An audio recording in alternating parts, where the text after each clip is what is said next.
Why are Bugattis so expensive? The range kicks off with a normal Chiron, and that is over £2 million. It's actually to do with all the crazy engineering that is required to build a 1500 horsepower hypercar. Now in this video I'm going to show you all the coolest features on the latest Bugattis and explain to you why they cost so much. I'm Matt Watson and you're watching Carwow. Buy, sell, Carwow. Let's start this video by talking about the Bugatti's famous W16 engine. So, as the name suggests, it has 16 cylinders, which is 4 times more cylinders than most cars, because most cars are 4-cylinder, right? You can do the maths. Then, there's the valves in each cylinder. It has 4 valves per cylinder, which means 64 valves in total. Then there's the injectors. It has 2 injectors per cylinder, which is 32 injectors. Then there's the 4 turbos. It's a quad turbo car. That all adds up. Now, how much does it come to? Well, with most manufacturers, you can buy a replacement engine if the engine goes pop, and you'll be able to find a price for a replacement engine. For most cars, you can't really do that with a Bugatti. It's hard to get pricing information out of them. There's nothing really on the internet. All I've managed to find is some random website that suggests that the turbos are about £6,000 each. But I can't verify that. It's really funny, it's sort of mysterious. Maybe it's a case of, if you have to ask the question, you're too poor to afford the car. Anyway, back to the turbochargers. In terms of boost pressure, nothing particularly special. 18 PSI, it's good, but it's not loads. For instance, the Hennessy Venom, its turbochargers produce 23 PSI of boost. Thing is though, the Bugattis are huge turbochargers that work together to shift about 1,000 litres of air per second. So that's twice the volume of the boot on a BMW M5. In fact, in half an hour, the 4 turbos on the Chiron's engine could inflate a whole hot air balloon. They shift that much air. It's not only the flow rate from the turbos which is impressive, so too is that of the water pump. So it can shift 13 litres per second of water. Now, by comparison, your cold tap at home, if you're filling a litre bottle of water, that'll take about 10 seconds. It's nuts. The reason why the Chiron's water pump is so powerful is because it's got to do quite a lot of cooling. As a result, the car has quite a few radiators. 10 to be precise. That's more than I have in my house. Obviously, when you've got such a high performance engine, you need to check that it's running okay. And that's why Bugatti bench tests every engine that goes into every car they sell for 8 hours before it's delivered to a customer. Now, other manufacturers don't do this. They'll randomly spot check engines on the production line. Not so Bugatti. The engineers will go through and check 3,800 different components to make sure they're all working properly.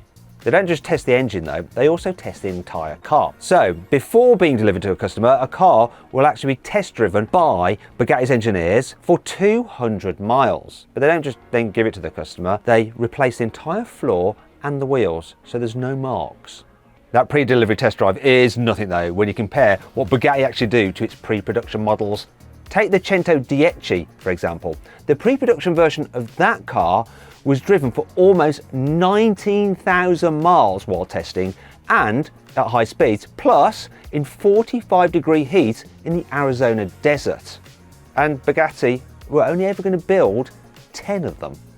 And then there's the high-speed testing. Obviously, Bugatti need to make sure that their car can cope at sustained high speeds, which the owners will actually never do. Anyhow, they do most of their testing for high speed VW's test centre in Germany. It's got 2 long straights, but they're joined by corners, and the Germans have speed limits on the corners, and no one can disobey the rules, not even Bugatti. So Bugatti needs to be able to do sustained high speeds in a loop. So for that, they head to good old Italy, where going fast is definitely allowed. So they go to the Nardo ring down in southern Italy, and they will test the cars for up to 20,000 miles, doing speeds at times of up to 300 kilometers an hour. It's nuts. They do that to see just how well the engine and the gearbox cope with sustained high speeds and the temperatures that that brings. Actually, I went with Bugatti to Nardo to do some high-speed testing in their record-breaking SS300 Plus. Now, if you want to see how quick we went in the car, click on the pop-out banner up there, or follow the link in the description below to watch that video. It was scary. Now, Bugattis aren't just about speed, they also do a lot of work on aerodynamics, because when you're going at high speed, you can't get aero wrong, otherwise things could turn out quite messy. The main way car manufacturers hone their vehicles' aerodynamics is in a wind tunnel. Obviously, Bugatti used to be owned by Volkswagen, and you think, surely they just do all their aero in VW Group's wind tunnel in Germany. No, Bugatti can't though. You see, the wind tunnel that VW has can only produce airflow at up to 250 kilometers an hour. As I've already explained, Bugatti does lots of testing at 300 kilometers an hour, so they need a wind tunnel that can do that. And they had to use a different one as a result. In fact, the wind tunnel that Bugatti uses has a fan that is powered by a motor with almost 10,000 horsepower. That's effectively the same horsepower produced by 5 Merlin engines from the later generations of Supermarine Spitfire. What's that? You want to see me review a Supermarine Spitfire? Click on the pop-out banner up there or follow the link in the description below. Bugatti spent 300 hours in the wind tunnel developing the aero for the normal Chiron, but then they had to go back again to redevelop the aero specifically for the SS300 Plus. See, that car needed 8% more airflow for improved cooling because its engine produced more performance. But at the same time, it also needed less drag in order to be able to hit that 300 mile an hour threshold. Bugatti took a number of measures to reduce drag on the car, so they actually made it 25 centimeters longer. When you make an object longer, it means that the actual curvature of the parts becomes less, it gets more smoothed out, and that reduces drag. Also on the Chiron, they just changed the shape of the roof slightly for the same reason. Then at the back, they fitted a new diffuser. And what that did was enable the car to have sufficient downforce so that it was stable at high speed without having to deploy its rear wing, which would obviously slow the car down.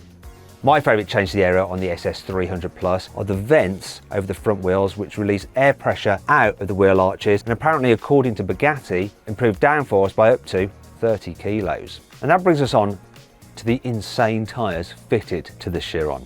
So they're made by Michelin, and they're specially developed Pilot Sport Cup 2s. However, because of the insane speeds that the SS300 Plus can do, Michelin couldn't use their normal tyre testing machine. So instead, for the Bugatti tyres, they use their machine for testing airplane tyres, which can spin at up to 500 kilometers an hour. It was even used to develop the tyres for the space shuttle. And that brings us onto the matter of G-force. You see, when the Bugatti is running at its top speed, the tyres are spinning at such a rate that the components on the tyre are experiencing 4,000 Gs, which is nuts. That means that the valve assembly in the tyre with the dust cap, which normally weighs about the same as a mouse, increases in weight to about the same as a Great Dane dog. That's 50 kilos. And to make sure that every tyre that's fitted to every Chiron can cope with those forces without any incident or injury, they are all x-rayed and examined. After all, it's the tyres that keep the Chiron attached to the road, and they're rather important when it comes to braking from the car's mental top speeds. And that brings me on to the brakes themselves. So you've got carbon ceramic brakes, 420mm discs at front and 400 at the rear. You've got 8 piston calipers at the front, 6 piston at the rear, and the calipers themselves, they're not cast in a mould, they're actually forged from solid ingots of aluminium, so that they're nice and strong and reliable. But actually, this is not the best solution for brakes, and Bugatti is actually developing some 3D printed brake calipers. And they're 3D printed using thousands of layers of titanium, and they're constructed in a biometric structure, which is a little bit like Alien, where you have the strength in the structure where you need it, and there's no material at all where you don't. As a result, not only is it stronger than the current system, it's also a lot lighter. Bugatti is currently testing these new 3D printed brakes. They haven't gone on a production car yet, but they have used 3D printed parts on other production cars.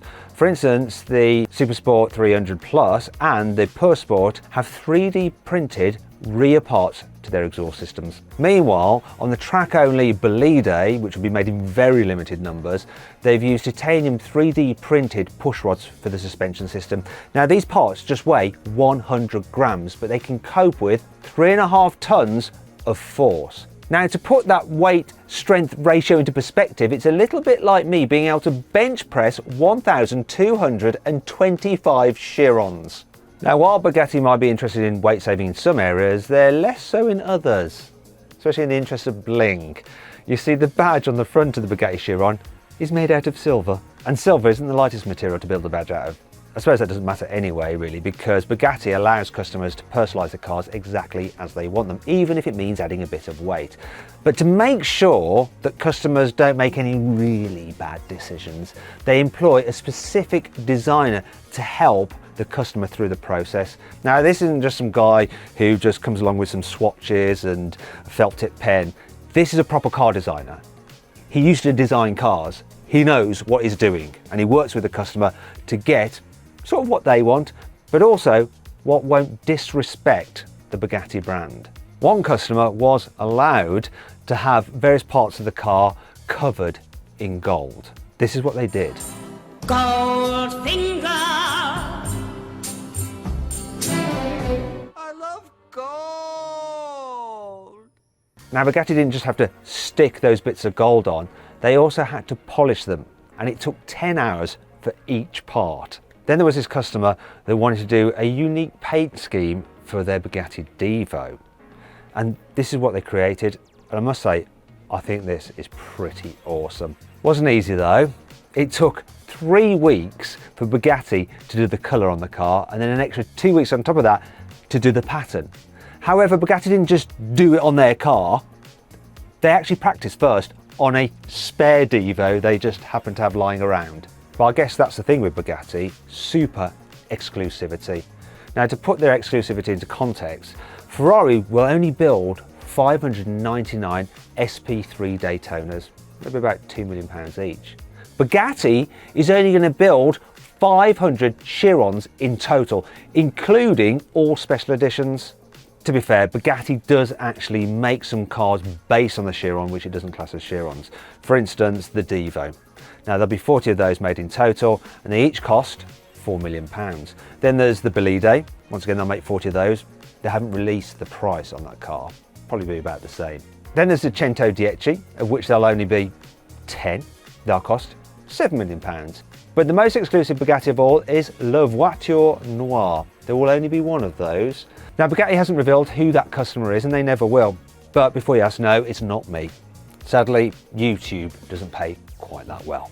Anyway, I hope you all enjoyed the video. If you did, give it a like. Let me know what you think is the best brand, Ferrari or Bugatti. Let me know in the comments below. Click on those windows there for some more videos. And if you click on that box there, you can go to Carwow to sell your car and find out how much it really is worth.